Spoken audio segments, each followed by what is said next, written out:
আমাদের আইডি হ্যাকিংটা গতকালকে DB brief করেছে, তো ওখানে বিভিন্ন গণমাধ্যমে এসেছে ডিবির মধ্যে দুইটা পক্ষ এই ব্রিফিং ইস্যুতে যাকে গ্রেফতার করা হয়েছে তাকে গ্রেফতার করা ঠিক হয় এরকম একটি।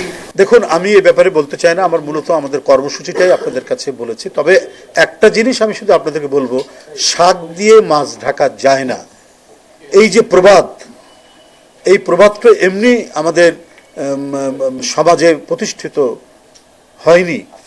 এটা প্রতিষ্ঠিত হয়েছে যে এই ধরনের ঘটনাগুলো সমাজে প্রায় ঘটে, যে নিজে একটা কাজ করার পরও সেটাকে নানাভাবে ঢাকার চেষ্টা করা হয়, কিন্তু সত্য সত্যই থাকে, বেরিয়ে আসে, তাকে মিথ্যা দিয়ে ঢাকা যায় না, আর মিথ্যাকে সত্য বলে চালানো যায় না। যা কিছু আমরা দেখছি, যা কিছু অবলোকন করছি, এটা শাক দিয়ে মাছ ঢাকারই নামান্তর। ধন্যবাদ সবাইকে। হ্যাঁ, এইটা নজরুল ভাই জানাবে, উনি একটি মানে জিনিসটা নিশ্চয়ই এটা নিয়ে কাজ হচ্ছে। আমার সাথে একটু বলতে পারি, এটা শেষ পর্যায়ে, হয়তো 2-1 দিনের মধ্যেই এটা আপনার জানাবে।